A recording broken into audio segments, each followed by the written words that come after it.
এটা সেই বিখ্যাত জগৎপুরের কালী মন্দির। আমরা ফ্যামিলি এসেছি, সবাই এখানটা দর্শন করছি।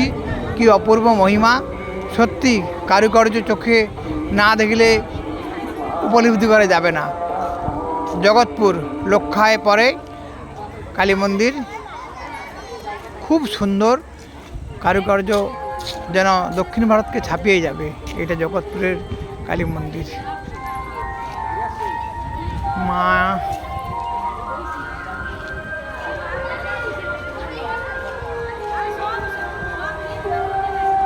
অনেকটা এরিয়া জুড়ে এইটা। সন্ধে হয়ে গেছে, বিকেল হলে ভালো হতো, তো নো ডাউট ভালো, পরিবেশটা খুব সুন্দর।